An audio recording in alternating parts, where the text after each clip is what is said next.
Hi all, അസ്സലാമു അലൈക്കും. Welcome back to Silnas kitchen. ഇന്നത്തെ റെസിപ്പി കത്തിരിക്ക വെച്ചിട്ട് നല്ലൊരു വെറൈറ്റി ടേസ്റ്റി ആയിട്ടുള്ള അടിപൊളി ഒരു ഈവനിങ് സ്നാക്സിൻ്റെ റെസിപ്പിയാണ്.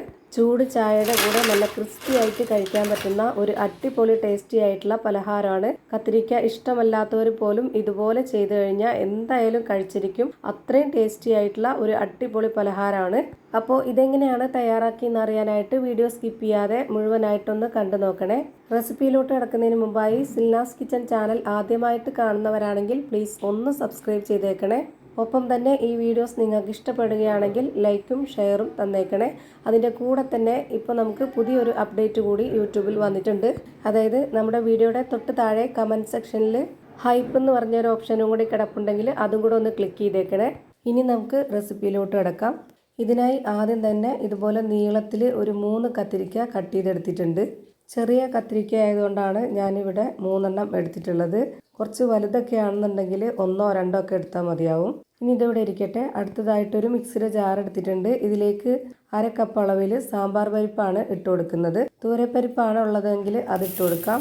അതുമല്ലെങ്കിൽ പൊട്ടുകടല ഇട്ട് കൊടുത്താലും കുഴപ്പമൊന്നുമില്ല. ഓരോന്നിനും അതിൻ്റെതായ ടേസ്റ്റിന് വ്യത്യാസം വരും. ഇനി ഇതിലേക്ക് ഇതുപോലെ 1 സ്പൂൺ അളവിൽ മുഴുവൻ പെരിഞ്ജീരകം ഇട്ട് കൊടുക്കുന്നുണ്ട്. പെരിഞ്ജീരകം പൊടിയാണ് ഉള്ളത് എന്നുണ്ടെങ്കിൽ പിന്നീട് ഇട്ട് കൊടുത്താലും മതി. മുഴുവനെ ആയതുകൊണ്ടാണ് ഇപ്പോൾ ഇതിലേക്ക് ഇട്ട് കൊടുത്തിട്ടുള്ളത്. ഇതൊന്ന് പൊടിച്ച് മാറ്റി വെക്കാം. അടുത്തതായിട്ട് 1 സബോള ഈ ഒരു കത്തിരിക്കയിലേക്ക് ഇട്ട് കൊടുക്കുന്നുണ്ട്. അതൊരു മീഡിയം സൈസിൽ കട്ട് ചെയ്തെടുത്തതിന് ശേഷം നമ്മൾ കൈകൊണ്ടൊന്ന് തിരുമ്മി ഒരു ഒറ്റയായിട്ട് എടുത്തിട്ടാണ് ഇതിലേക്ക് ഇട്ട് കൊടുത്തിട്ടുള്ളത്. പിന്നെ ഇതിലേക്ക് 2 പച്ചമുളക് കട്ട് ചെയ്തതും 2 വെളുത്തുള്ളി കട്ട് ചെയ്തെടുത്തിട്ടുള്ളതും ഇട്ട് കൊടുത്തിട്ടുണ്ട്. ഇഞ്ചി ഇട്ട് കൊടുക്കേണ്ടതില്ല. പിന്നെ ഇതിലേക്ക് വേണ്ടത് ചിരകിയ തേങ്ങയാണ്. 1/2 കപ്പിൻ്റെ മെഷർമെൻറ്റ് കപ്പിൽ ഒരു 1/4 കപ്പോളം തേങ്ങ ചിരകിയത് ഇട്ട് കൊടുത്തിട്ടുണ്ട്. ഇനി ഇതിലേക്ക് നേരത്തെ പൊടിച്ച് വെച്ചിരുന്ന ആ ഒരു പരിപ്പ് ഇട്ട് കൊടുക്കുന്നുണ്ട്. നന്നായിട്ട് നൈസായിട്ട് പൊടിച്ചെടുത്തിട്ടില്ല, കുറച്ച് തരിതരിപ്പോട് കൂടിയാണ് പൊടിച്ചെടുത്തിട്ടുള്ളത്. പിന്നെ ഇതിലേക്ക് വേണ്ടത് വറുത്ത അരിപ്പൊടിയാണ്. അതും ഇവിടെ 1/2 കപ്പ് അളവിൽ ഇട്ട് കൊടുത്തിട്ടുണ്ട്. അടുത്തതായി ഇനി ഇതിലേക്ക് ഇട്ട് കൊടുക്കാനുള്ളത് പൊടികളാണ്. ഞാനിവിടെ 1.5 സ്പൂൺ അളവിൽ മുളക് പൊടി ഇട്ട് കൊടുക്കുന്നുണ്ട്. എരിവുള്ള മുളക് പൊടിയാണ്. ഓരോരുത്തരുടെയും ഇഷ്ടത്തിനനുസരിച്ച് എരിവ് കൂട്ടിയും കുറച്ചൊക്കെ ഇട്ട് കൊടുക്കാവുന്നതാണ്. ഇനി ഒരു നുള്ള് ഗരം മസാലപ്പൊടി, മഞ്ഞൾപ്പൊടി, ഇനി ഒരു 1/2 സ്പൂൺ അളവിൽ കായത്തിൻ്റെ പൊടി കൂടി ഇട്ട് കൊടുക്കാം. പിന്നെ ആവശ്യത്തിനുള്ള ഉപ്പും കൂടി ഇട്ട് കൊടുത്തതിന് ശേഷം കുറച്ച് വെള്ളം ഒഴിച്ചിട്ട് ഇതൊന്ന് കുഴച്ചിട്ടെടുക്കാം. ആദ്യം കുറച്ച് വെള്ളം ഒഴിച്ചു കൊടുത്തിട്ട് ഒന്ന് മിക്സ് ചെയ്ത് നോക്കുക. എന്നിട്ട് പോരാന്നുണ്ടെങ്കിൽ മാത്രം പിന്നീട് ഒഴിച്ചു കൊടുത്താൽ മതി. ഞാനിവിടെ 250 ml കപ്പിൻ്റെ അളവിൽ ഒരു 1/4 കപ്പ് വെള്ളമാണ് എടുത്തിട്ടുള്ളത്. അതിൻ്റെ പകുതിയോളം ഒഴിച്ചു കൊടുത്തിട്ടുണ്ട്. ബാക്കി പകുതി മാറ്റി വെച്ചിട്ടുണ്ട്. ഇനി ഇതൊന്ന് മിക്സ് ചെയ്ത് കൊടുത്ത് നോക്കാം. ഒരുപാട് ലൂസാക്കി എടുക്കരുത്. ഇതുപോലെ കൈകൊണ്ടൊന്ന് നുള്ളി എണ്ണയിലേക്ക് ഇടുന്ന പരുവത്തിലാണ് നമ്മളിതിനെ മിക്സ് ചെയ്തെടുക്കുന്നത്. ഞാൻ ഒഴിച്ചു കൊടുത്തിട്ടുള്ള ആ ഒരു വെള്ളം തന്നെ മതിയായിട്ടുണ്ട്. വേറെ വെള്ളം വേണ്ടി വന്നിട്ടില്ല. ഇപ്പോൾ ഇത് നിങ്ങൾക്ക് കാണുമ്പോൾ തന്നെ മനസ്സിലായിട്ടുണ്ടാവും ഇതിൻ്റെ പരുവം. ഇനി ഓരോരുത്തർക്കും ഇഷ്ടമുള്ള രീതിയിൽ ഇഷ്ടമുള്ള വലിപ്പത്തിൽ ചെയ്തെടുക്കാവുന്നതാണ്. ഞാനിതുപോലെ കുറച്ചായിട്ട് നുള്ളിയെടുത്താണ് എണ്ണയിലേക്ക് ഇട്ട് കൊടുത്തിട്ട് ഫ്രൈ ചെയ്തെടുക്കുന്നത്. കുറച്ചുകൂടെ നല്ല ടേസ്റ്റിൽ നല്ല ക്രിസ്പി ആയിട്ട് കിട്ടാനൊക്കെ ഈ ഒരു രീതിയിൽ ചെയ്തെടുക്കുന്നതായിരിക്കും കൂടുതൽ നല്ലത്.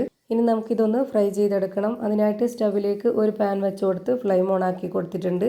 എണ്ണ നന്നായിട്ടൊന്ന് ചൂടായിട്ട് വരുമ്പോൾ ഒരു മീഡിയം ഫ്ലെയിമിലേക്ക് മാറ്റിയതിന് ശേഷം ഇതുപോലെ കുറച്ചായിട്ട് ഇട്ട് കൊടുക്കാം. ഇതെല്ലാം ഇട്ട് കൊടുത്തതിന് ശേഷം ഒരു മീഡിയം ഫ്ലെയിമിലേക്ക് ഇട്ട് കൊടുത്തിട്ട് വേണം ഇത് വേവിച്ചെടുക്കാനായിട്ട്. നമ്മൾ എത്ര ട്രിപ്പാണോ വേവിച്ചെടുക്കുന്നത് അത്രയും ഈ ഒരു ഫ്ലെയിമിൽ തന്നെ വേവിച്ചെടുത്താൽ എല്ലാം ഒരേ പരുവത്തിൽ വെന്ത് കിട്ടും. ഇപ്പോൾ ഇതിൻ്റെ എല്ലാം ഒരു സൈഡ് വെന്ത് കിട്ടിയിട്ടുണ്ട്. ഇനി ഇതെല്ലാം ഒന്ന് തിരിച്ചിട്ട് കൊടുക്കുന്നുണ്ട്. ഈ ഒരു പലഹാരത്തിന് എണ്ണ കുടിക്കുമെന്നോർത്ത് ഒട്ടും തന്നെ പേടിക്കേണ്ടതില്ല. ഒട്ടും എണ്ണ കുടിക്കാത്ത നല്ല ടേസ്റ്റി ആയിട്ടുള്ള ഒരു പലഹാരമാണ്. കത്തിരിക്ക നമ്മുടെ വീട്ടിലൊക്കെ സ്ഥിരം ഉള്ള ഒരു സാധനമാണെന്നുണ്ടെങ്കിലും അങ്ങനെ എല്ലാ ആൾക്കാരും ഇത് കഴിച്ചോളണം എന്നില്ല. അതിൽ ചെറിയൊരു വഴുവഴുപ്പൊക്കെ ഉള്ളതുകൊണ്ട് കഴിക്കാൻ ബുദ്ധിമുട്ടുള്ള ആൾക്കാരും കാണും. അങ്ങനെയുള്ളവർക്ക് പോലും ഈ ഒരു രീതിയിൽ ഉണ്ടാക്കി കൊടുത്തു കഴിഞ്ഞാൽ എന്തായാലും കഴിച്ചിരിക്കും. അത്രയും ടേസ്റ്റി ആയിട്ടുള്ള ഒരു പലഹാരമാണ്. അപ്പോൾ ഇതെല്ലാം നന്നായിട്ട് വെന്ത് കിട്ടിയിട്ടുണ്ട്. ഇനി ഇതെല്ലാം ഒന്ന് എണ്ണയിൽ നിന്ന് കോരിയെടുക്കുന്നുണ്ട്. അപ്പോൾ ഇതാ കത്തിരിക്ക കൊണ്ട് നല്ലൊരു വെറൈറ്റി ടേസ്റ്റി ആയിട്ടുള്ള അടിപൊളി ഈവനിങ് സ്നാക്സ് റെഡിയായി കിട്ടി. ഇതുപോലെ തന്നെ എല്ലാം ഫ്രൈ ചെയ്ത് ഒരു പാത്രത്തിലേക്ക് മാറ്റുന്നുണ്ട്.